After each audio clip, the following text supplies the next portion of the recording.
and welcome to Might Be Awesome. My name is Sam. And I'm DJ. Today we're talking about The Lion King. Let's go ahead and take a look at that beautiful poster while I read off some business. This movie is directed by Jon Favreau and written by Jeff Nathanson, story by Irene Michi, and characters from Jonathan Roberts and Linda Wolverton. And of course, this stars Donald Glover, James Earl Jones, Beyonce, Chiwetel Ejiofor, Seth Rogen, Billy Eichner, John Oliver, Alfre Woodard, Eric Andre, Keegan Michael Key, and then a bunch of other people. And the rest. I think I got everyone who got character posters at the Yes. very least. And your synopsis, if you've never watched a movie before, here you go. After the murder of his father, a young lion, Prince flees his kingdom only to learn the true meaning of responsibility and bravery. So everyone knows this is a Disney live-action adaptation. Yeah. Hit in theaters July 19th, 2019 in America. And right now there is no Rotten Tomatoes score because, gang, we got this up right when the embargo lifts. Whoa. But so far, there's been a positive social media reaction based on what Yes. I've been looking at. Shout out to Maude Garrett. She was able to go to the premiere and had a great old time. Rachel Hine from Nerdist, Danny Fernandez. She's been on the show before. Beyonce, they're having a blast sipping with Beyonce. cocktails. Of course, you have to. And I saw someone hung out with Donald Glover, and that would have been really cool. Yeah. So I'm very jealous. But yes, DJ and I just went to a press screening from Disney. Thank you, Disney. That was very nice. We went to the El Captain Theater in downtown Hollywood. It was quite a journey. And DJ, I'm going to go ahead and throw it to you. Okay. Have you ever seen Lion King before, the animated one? Yes. Mm-hmm. My mom loves to tell a story that when we were going to go see the movie, I put the tickets down, the little seal between the window and the car.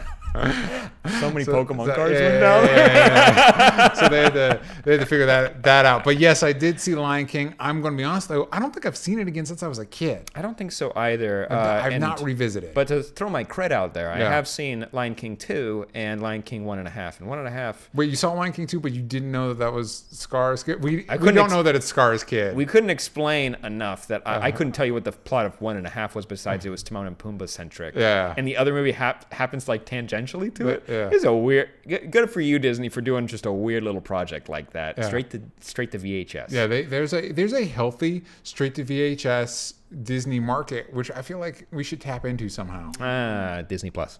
Oh, yeah. There you go. That's the evolution. For our reviews. And speaking of evolution, we've evolved from boring pencils, gross, Ink, paint, to live action CGI. There you go, gang. I like the animated one too. But let's talk about the live action adaptation. DJ, this is Jon Favreau's outing after the success of Jungle Book, which I think called it, by the way. The second I left the Jungle Book theater, I'm like, they're 100% going to make a Lion King movie. Oh yeah, you can feel it in your jellies. Yeah. But did you enjoy that movie? I had a good time with Jungle Book. In your jellies movie, I did enjoy that movie. Yes, I did. No, Jungle Book, I did enjoy Jungle Book, but see, Jungle Book isn't like one of my favorite Disney movies, so there was room to improve. Yeah, I wasn't as dedicated to that one. So how did you feel walking out of the theater today? I thought, gee whiz, those animals sure look like animals, and animals sure do look cool.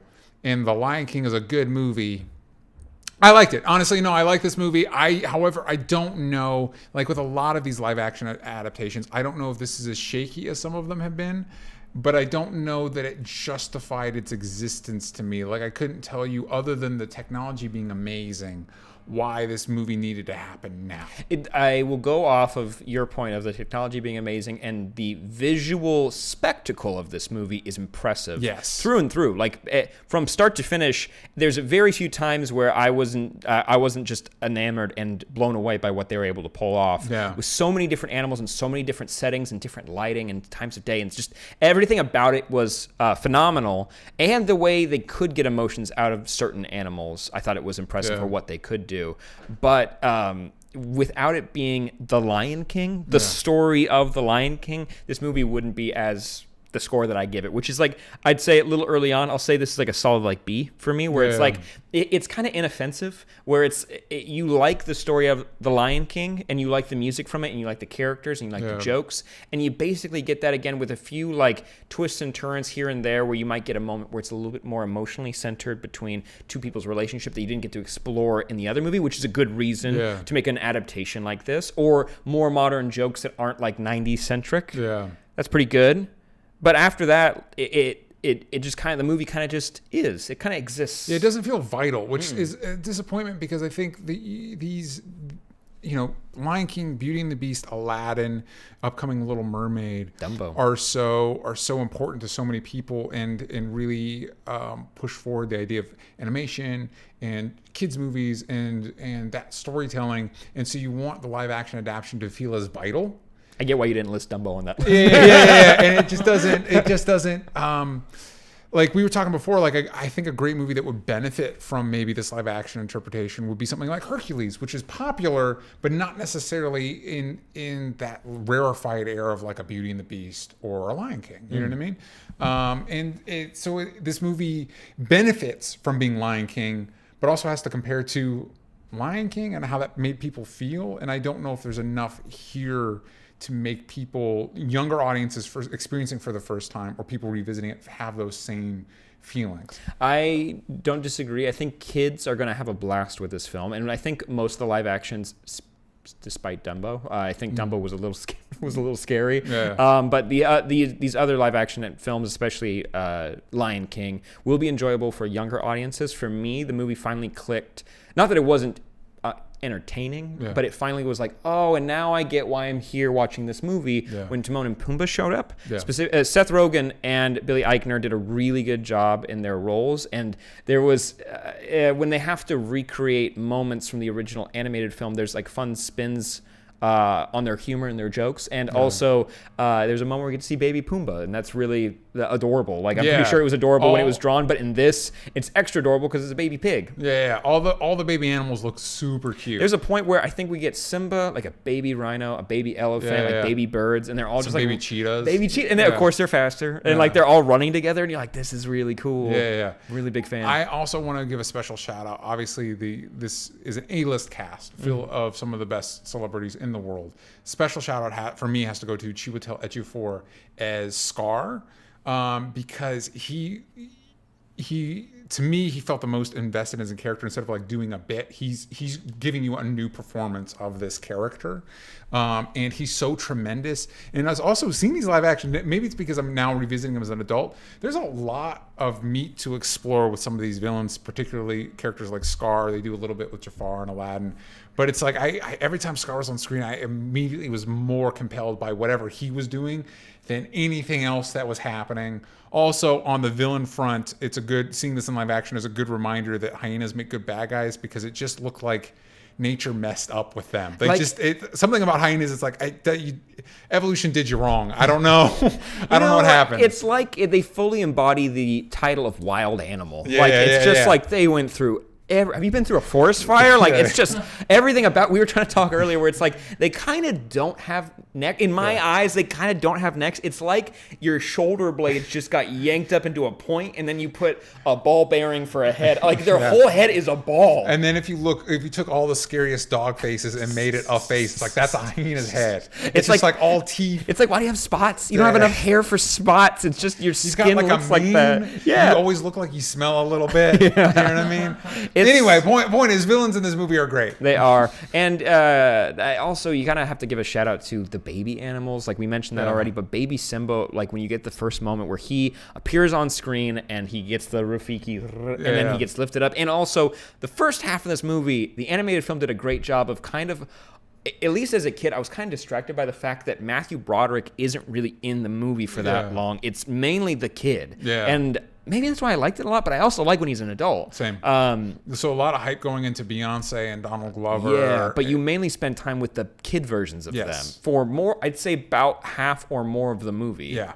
Because even when Donald Glover shows up, you're like, oh yeah, here comes Donald Glover. And like he's singing the end of Hakuna Matata. Yeah. And then like, it's just like, oh yeah, he's just there. Yeah. Like it's like I hear Donald Glover, and then they sing "Can You Feel the Love Tonight?" I'm like, this is great. Yeah. And then you're just like, why does it feel just like it's just kind of like there? It's just I will say, and I don't know, since I have not seen the movie forever, there's some interesting pacing issues with this movie that I wonder are part of the original movie, and because it's so beloved, we just don't remember it that way. Or in adapting it, some of the leeway animation gives you, it allows for better characters being more emotive, considering they're animals. It allows for the musical numbers to be more stylized. A lot of the spiritual elements in the movie are more stylized than the animation one, and so maybe that there's a lot of times where a musical cue gets queued up and it feels like it comes out of nowhere, as opposed to like in a lot of musicals, the emotions build up and the natural expression of that is a song. And this one is just kind of like things are happening and now we're a song, and it's like, you remember the song? And it's like, wow, and I have trouble imagining that was the case with the original. And so maybe, me too. Maybe it's just some of the, and Jon Favreau tends to like a lot of improvisational type acting, which this is I know there's a lot of debate, but as far as production goes, this is essentially an animated movie, and it doesn't allow for a lot of that. I don't know. There's some pacing tension. I also kind of harken back to the emotions that these animals can give. I think you mentioned this before, but like Rafiki can show a lot of emotion. Rafiki so you can gets a lot. You can see his and John Connie does a great job in this role. But like you can. It's also the Planet of the Apes movies that perfected that ape emotion technology. Yeah, and and he does have more exaggerated features compared to like a chimpanzee or like an orangutan, but like you can still see in his human eye, it feels like human eyes, his excitement about Simba or like about the Pride Land. You can see his sorrow, but then you get to like baby Simba or even an adult lion, and you're like, they look great, and when you see them fight, it's amazing. But like you get to the big part with Mufasa and baby Simba, like the cats can't really move like this part of their body. So and when we're sad, we kind of like raise our eyebrows a little bit. There are like your eyes kind of squint in and whatnot, but like a cat can't really do that exactly. Yeah. But and so I'll get to my point is that during sadder moments or moments where you should be really excited, it feels like you kind of lose it. It's muted. Yeah. But that being said, the voice acting is really good. It's solid across young the board. Simba, J.D. McCary, if that's how I figured you pronounce the name. I did look it up and then I forgot. And he does a great job as a vocalist. Yeah. And so does young Nala, and of course Donald Glover and Beyonce do an amazing job as a duet. Yeah. And the other musical numbers are very good. But yeah, the emotional core of this movie of trying to read your actors and understand what you're supposed to be feeling during these scenes, I feel like you kind of just know because of the other movie. You know what I mean? Yeah. Or besides like the action has an emotion, but you're not seeing the other actors in the scene really react to it. Yeah. Which feels troublesome, but that being said, you still get a lot of the most emotion you can out of these creatures. Like with Zazu, played by John Oliver. Yeah, Zazu's probably the most difficult because it's a bird. Yeah, like he can open his mouth and then he can turn around. Yeah. But whenever he's scared, you can make him puff up his feathers. It's a good visual cue to help you out. And also, Timon can... like meerkats have like squintier faces, like they can kind of move more muscles in there. But like that being said, the overall, like you still understand what this movie is trying to say. And I will say that like with pacing issues, like your big climax, you remember in the animated movie that sometimes these moments felt more melodramatic, but when you watch it in real life, you're like, oh, some people look like they're acting a little dumb during this scene. Yeah. Also, not too dumb, little dumb though. Things that I did not realize until I was watching this one, Nala is definitely related to Simba. You know what? You can say it definitely. There are no other boy lions around except for Scar. But that being said, he seems pretty ditched. So and he's probably his half sister. Is all I'm saying. I know they're lions, but it was one of those like, oh wow, I didn't pick up on that one as a kid. It's like half sister or cousin. Yeah, at best cousin. Yuck. Yeah, some other lion just came rolling through and ditched. Yeah, it's yucky. At the very best, it's yucky.